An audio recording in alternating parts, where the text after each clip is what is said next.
Good morning. My name is Reverend Kylie Renner. Ooh, where's my voice? There it is. My name is Reverend Kylie Renner, and on behalf of the entire One Spiritual Center community, I want to welcome you here today. Thank you for joining us on this beautiful morning here in Albuquerque. Thank you for watching us online.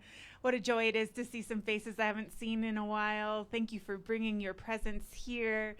And so this week, Zephyr and I ran away from home for a few days. We had to get a break in, and it was a really interesting time of year to leave and come back.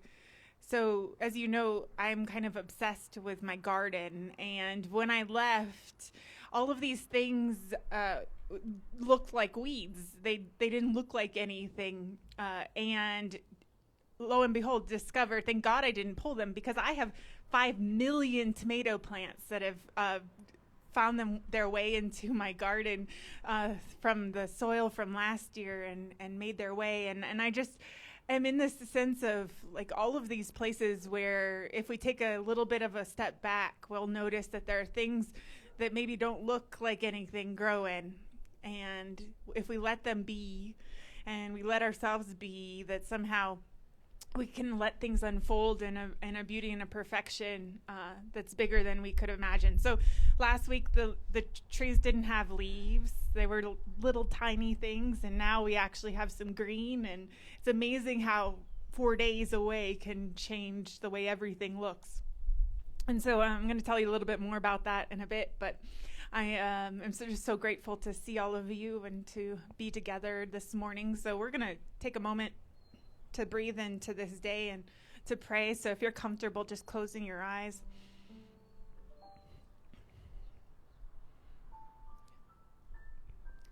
And just taking this opportunity to be present to what it feels like to be alive today.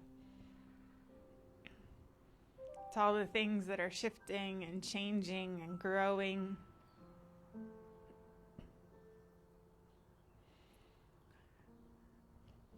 Whether we can see what they're going to look like yet or not.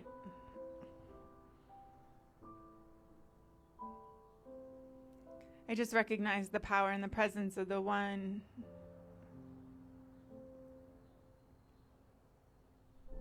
right here and right now.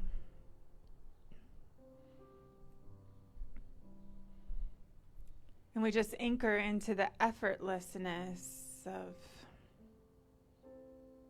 being.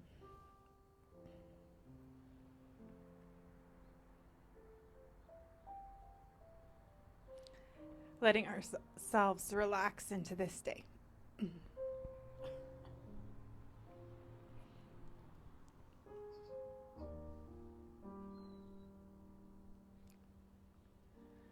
So I just continue to breathe and open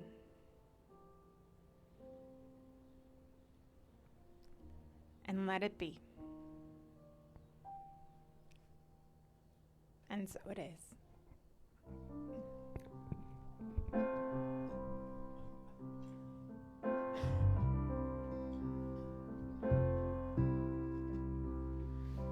Get ready, my soul. I'm diving in. Get ready, my soul.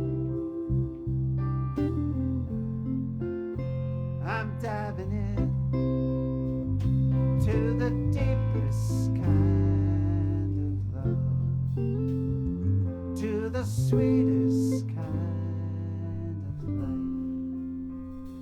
Get ready, my soul. And everything I've ever done,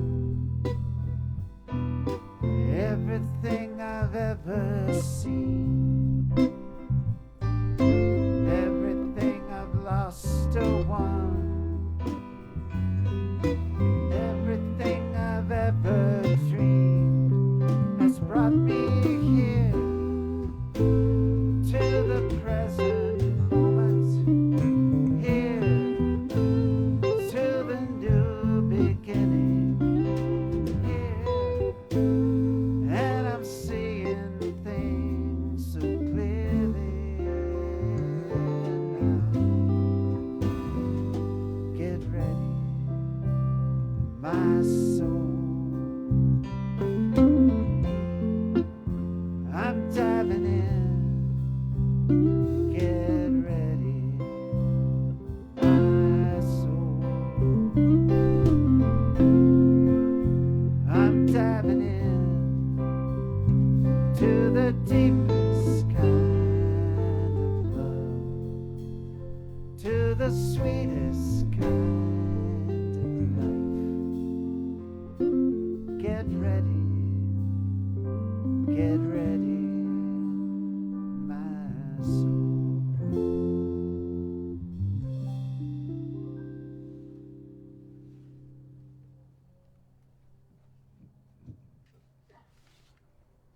To prepare for a meditation this morning, I've chosen a poem by Hafiz entitled "Now is the Time."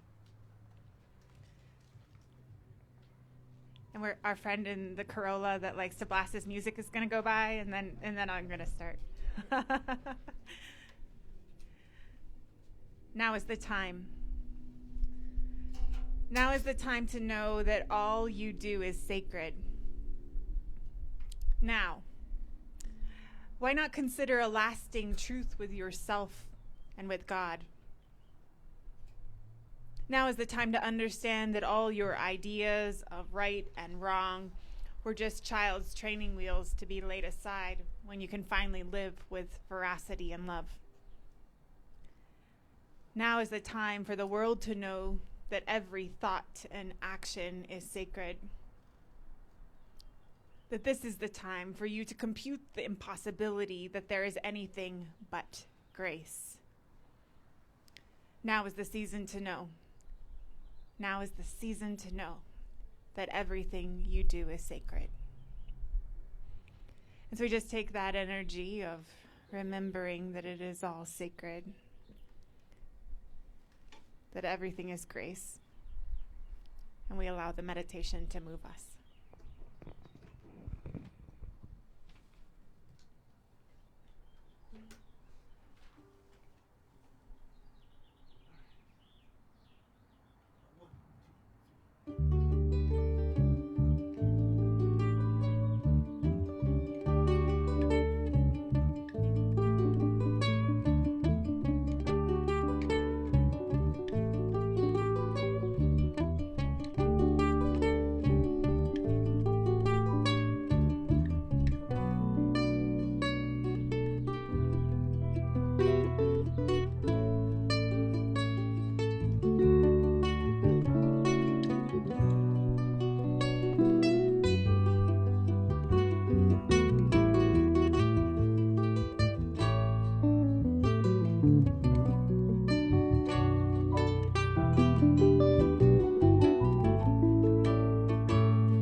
That was a tune by John Bartlett called New Opportunity.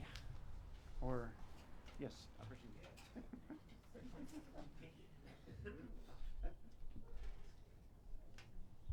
One,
Thank you. So if you were here last week, you know I started to talk about a process that I'm going through of more deeply integrating this idea that we are just, in general, as humans, making life too difficult for ourselves. That we have these ideas about ourselves and the world that just make it so that we are unable to experience the kind of grace and ease and beauty that's really there, because we are so wrapped up in all of this ridiculousness, and we've forgotten how truly loved and creative and powerful we are. And so I had the opportunity, as I was sharing this week, to get away for a minute. And it's always helpful to do that, because it feels like sometimes when we're in the midst of things, we don't take the time to integrate things fully into our lives. But it also meant that I was really chilled out this week. Like, I was sitting on the beach doing nothing, like absolutely nothing, which is unusual for me. Which also brings up all kinds of interesting things inside. And so I got back to New Mexico yesterday and started to think about, what the heck do I want to talk about? Because I don't even know where I was this week. Like, I was just, where I was. I wasn't thinking about, Sunday. I was just where I was. And so I put out a question on Facebook asking people to give me some requests for what they'd like me to talk about. And it was interesting how there was a central theme that started to reveal itself. And so some of the suggestions were taking the time to rest when rest is offered, calming the mind, the power of disconnecting, how important it is to stop. And I realized that there's so much, especially in this time where it feels like it's been difficult to actually stop because of all of the things that are going on. Like, we're in this kind of weird space where for the last year a lot of things have stopped, but nothing has. And there's this sense in which, how do we integrate that, and how do we allow ourselves to find ourselves where we are right now?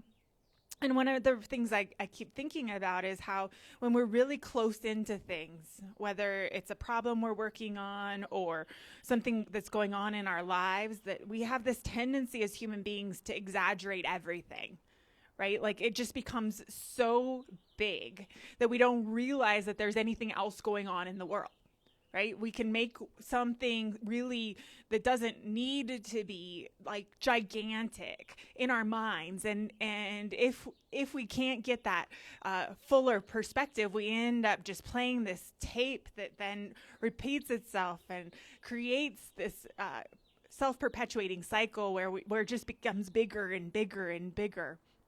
And the power of stopping is the power of being able to right size that, right? Seeing things in the proportions that they actually need to be, and where we stop exaggerating how big things are. And the interesting thing about this is that when we are willing to start to realize that we're making things more difficult than they need to be, that we are able to pull back a little bit and realize that there's a grace that can take over, where we don't have to be exaggerating things and making them into these huge problems, that we can actually open ourselves to the idea that things can flow with an ease that doesn't mean that things don't happen, but that we don't have to take the same approach that we might have in the past. So my title today is Chill Out. And it feels so important that we really figure out how to do that, especially in the midst of things. So this is a story that I've told over and over and over again. And it's a story that comes out of Sufi tradition. And it's a story about the great teacher who lives in the desert, who comes into town and starts to talk to the shop owner of the haberdashery and tells him, about all of the great lessons of the desert, and about everything that he knows because of this isolated life he lives all on his own in the middle of nowhere.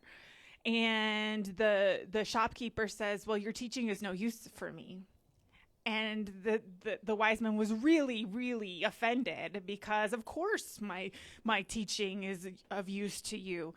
And the shopkeeper says, actually, if you can't figure out how to do what you're doing and learn what you're learning in the midst of the busy bazaar that I work in, that it is no use to me.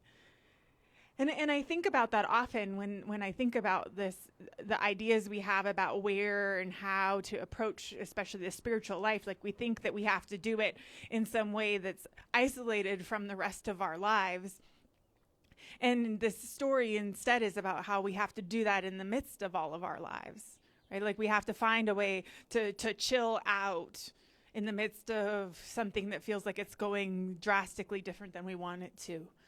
Like, we have to be able to find that place. And part of finding that place is being able to right size things, right? To stop blowing things out of proportion, which requires us to remember that connection and how that perfection and wholeness that we are really is.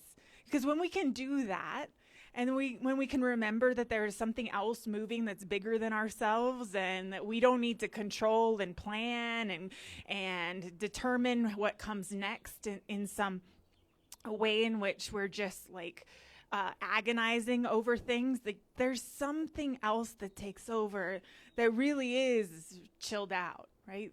Really allows us to stop bringing the kind of energy that says that I need to create this, and turns it into recognizing that Spirit as us, the infinite wisdom of the one, knows how to do it.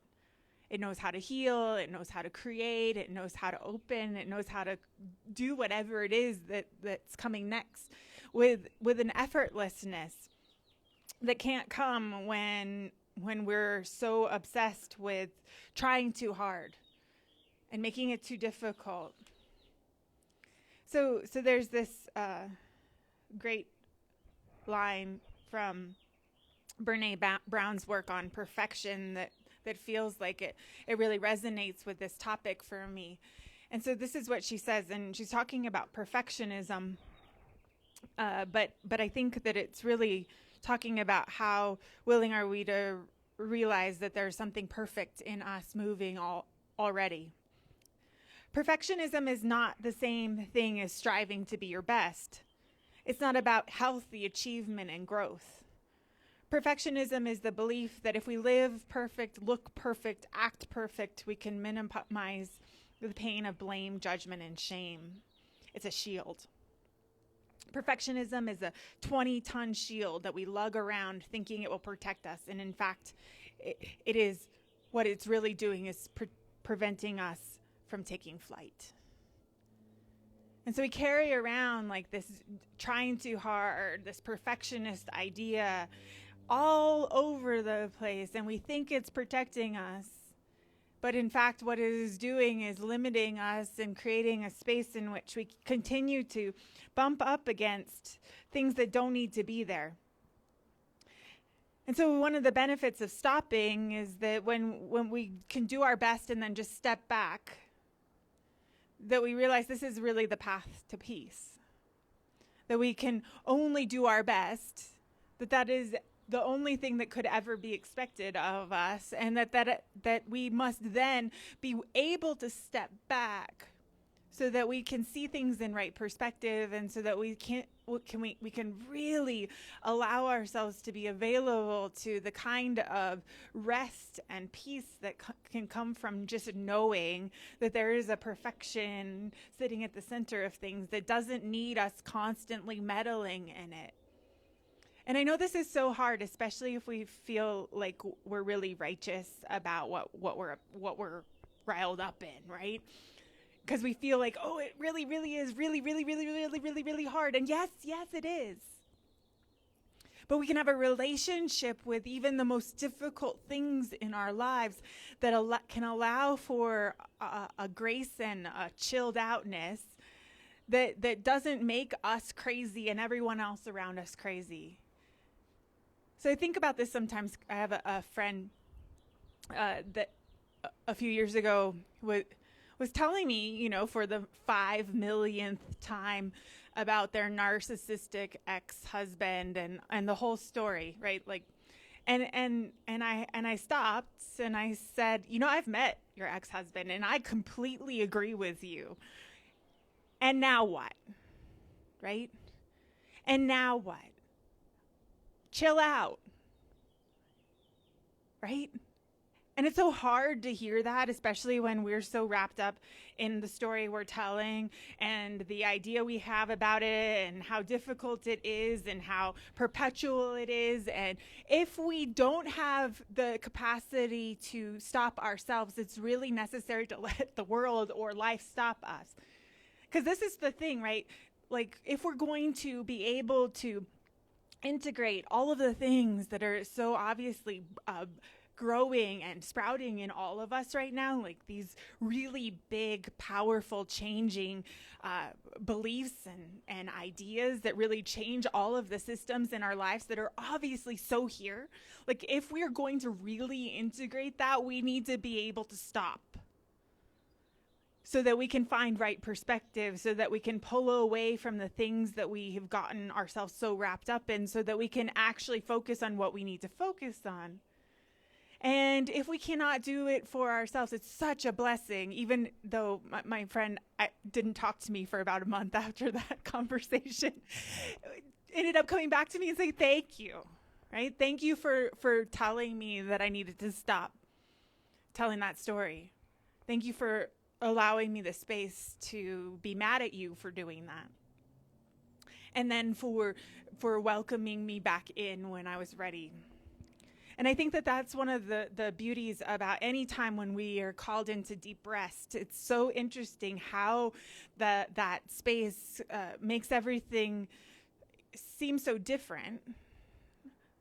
And from those new eyes, what we can see and finding a way to do that, especially if we can't escape to the beach, is really important, right? Finding a way to make a space in our lives where we're calling for ourselves to stop, to find deep rest, to be right where we are, and not in planning mind about what comes next. So I have another friend who recently got pissed off at me for another reason, because this is the conversation that we had, that was like that somehow halfway through Sunday morning, they say that they realize that Monday's coming and they start dreading.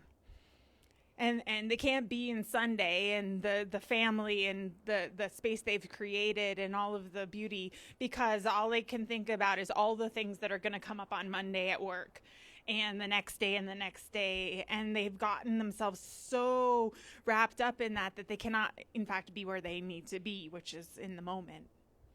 And as we talked, I questioned them about whether they really wanted to be living their lives that way, which is always, one of those confronting conversations.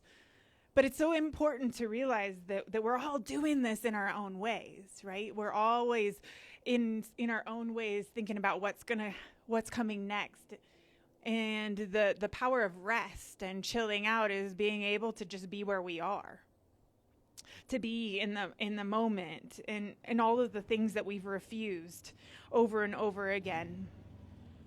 So David White has a poem entitled Enough, where for me he's talking about this sense in which where we get to that place where we don't have to keep adding.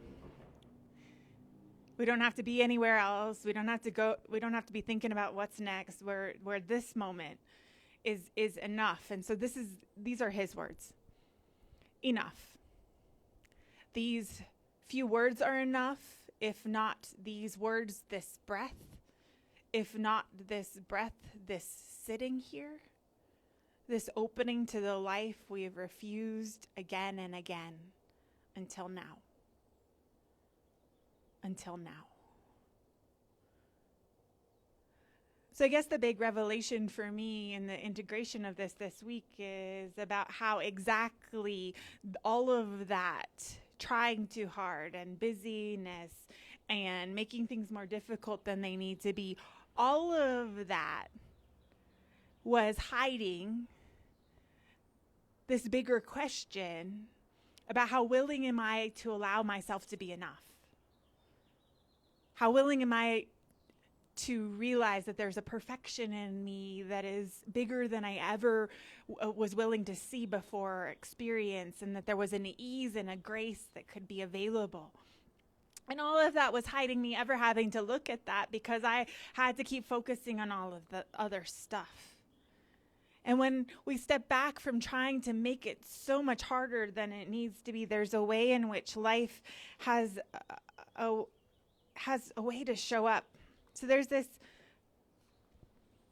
meditation practice that I was taught a lot of years ago that's really simple, but it has the capacity for me to, one, calm those thoughts, and also bring myself back to a place of rest in the midst of things, especially when I've gotten into some exaggerated place in my mind. And so the practice is that we ask ourselves just silently, where am I?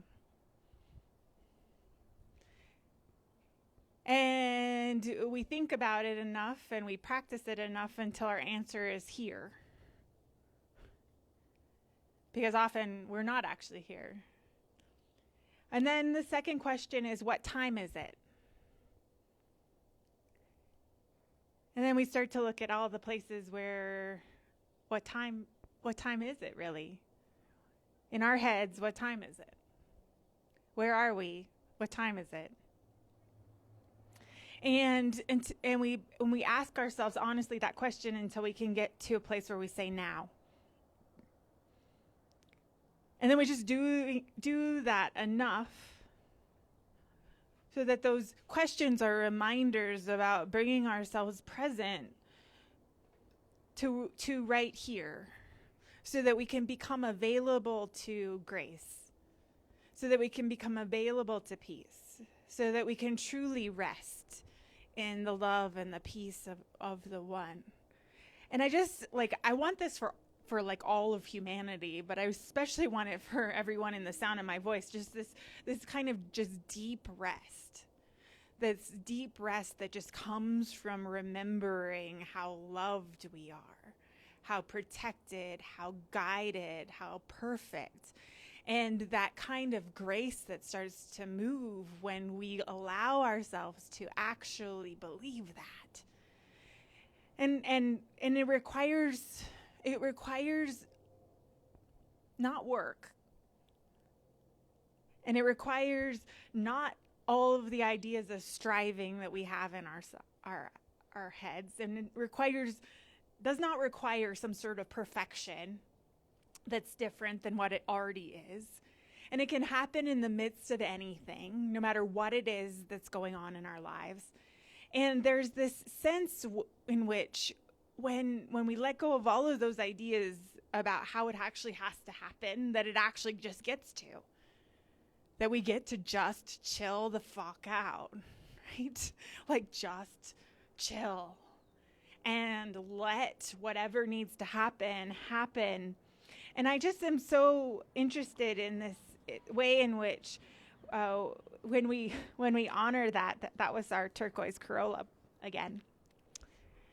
That when we really honor that space inside of ourselves that already knows that the striving mind and the perfectionist mind and all of that all the energy we've put into that gets to get released. And there's still things that need to happen, and there's still places where we need to do our best. In fact, that's part of what we've signed up here to do. But then at that point, we call a truce with God and ourselves. And what if we're already there? Right? What if there's nowhere else we need to go? Nothing else we need to learn? What a load off, I tell you. And what an honoring of the spirit that sent us here. What an actual deep honoring of the love that created us, that we just are willing to lean back into some original remembrance that we never needed to try that hard in the first place. And that's that chill out place, right?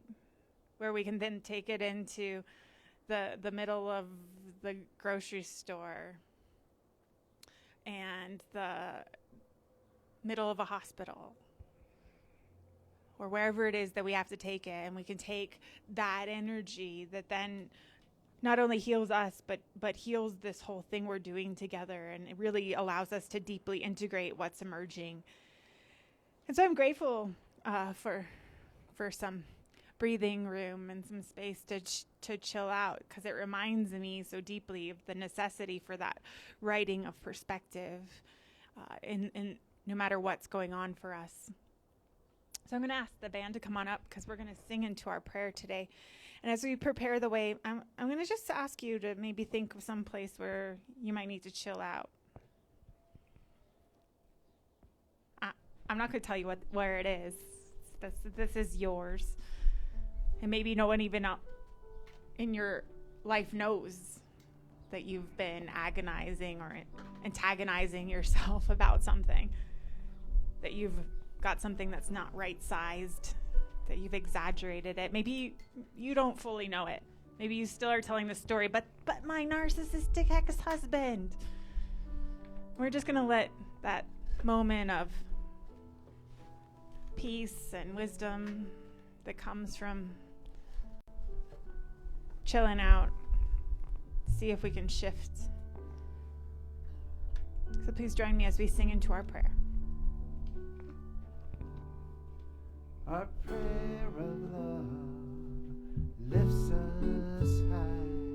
It heals us, sustains us, and sets us free. Our prayer of love lifts us high. It heals us, sustains us, sets us free. Our prayer of love lifts us high. It heals us, sustains us, sets us free.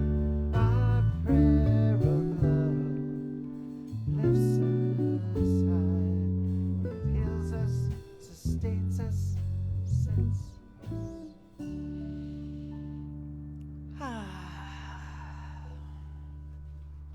So our prayer of love today is a prayer of resting deeply in the peace and the wisdom and the love of the One. As we allow ourselves to remember that greater perfection, I just recognize the healing power of grace emerging in our willingness to stop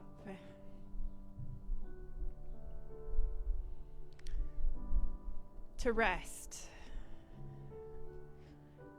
and to allow things to become right-sized as we welcome whatever it is that then is able to emerge. And as we deeply integrate everything that has been with everything that is emerging. And I just recognize that there is a wisdom and a perfection and a love that is operating through us that will find ways where we didn't see a way before, simply because we're no longer holding ourselves back from the grace that is available.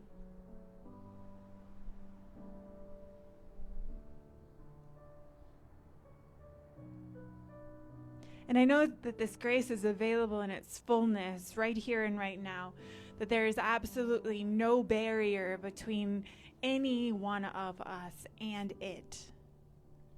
It is the very life force that is breathing us and moving in us.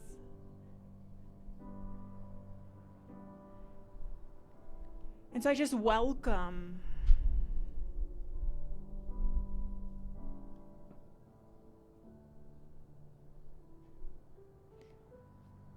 and I let go into it.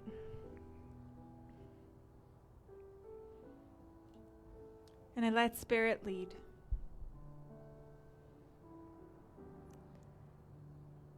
And I let it be. And so it is.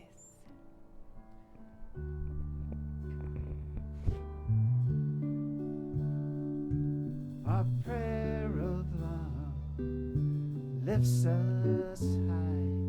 It heals us, sustains us, and sets us free.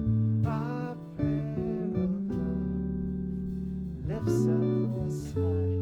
It heals us, sustains us, and sets us free. Our prayer of love lifts us high. It heals us, sustains us, sets us free.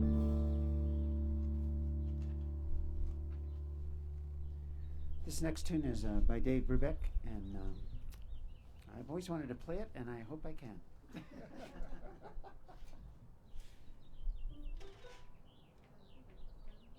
I'll give you 3 and 2.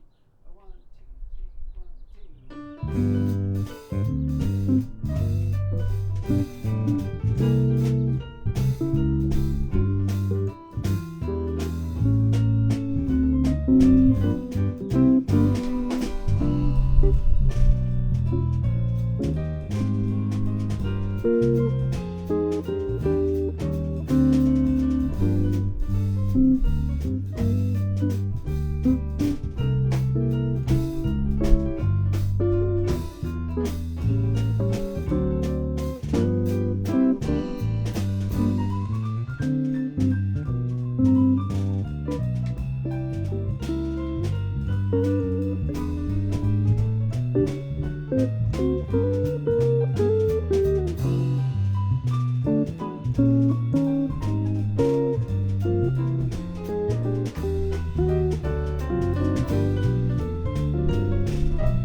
Yay.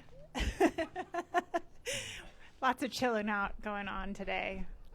Giggling. Sid's been giggling all morning. It's good. Thank you for being here. It's so nice to have some of you here in person for the first time here in my yard. Thank you for joining us on this day. Thank God the wind hasn't picked up yet. I hear it is going to, so make sure you tie everything down tonight. I hear it's going to be a show. Let's see. We have baskets in the trees if you'd like to make a contribution here in person. We also have a place on our website, onespiritualcenter.org, where you can make a donation. Reminding you that we are back at Roadrunner Food Bank in June, the fourth Saturday. So we have another month, but we're excited about being back there together, making that contribution. And I am going to embarrass my husband. So some of you know that we celebrated our 16th wedding anniversary this week. Yeah, and yay. And I just have to acknowledge that I could not do what I do here with y'all without him. He is such a big support, and I am super grateful and very, very much in love. So I am there we are. I'm going to embarrass him, see? So thank you, honey. So if you're watching online, you don't know that Zephyr runs the camera and the sound and sets all this up and makes it all seem easy every week. So I'm really super grateful. And let's see. I think that we're ready to sing.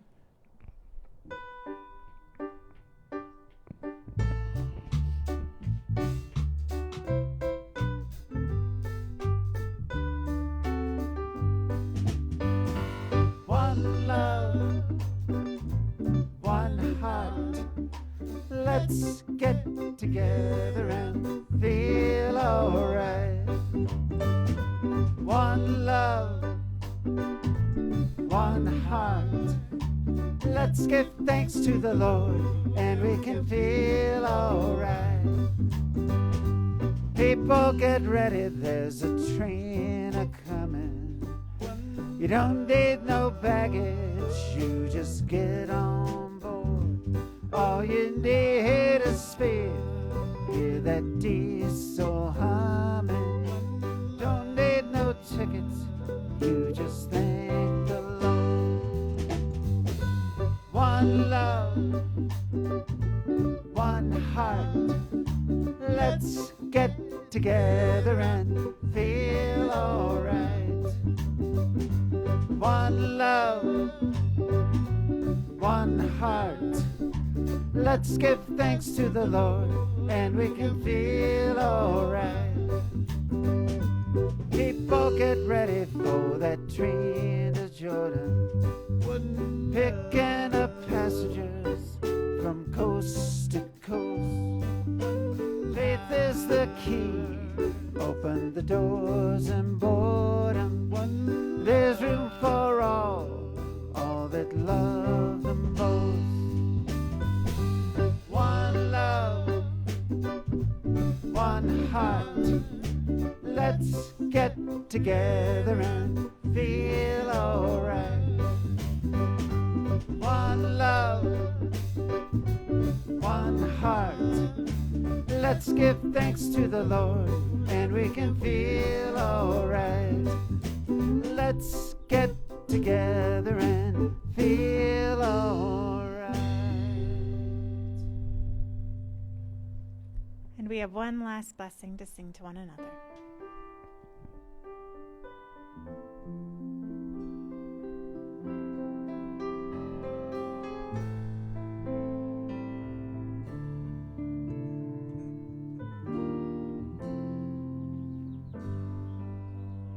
Go forth and walk in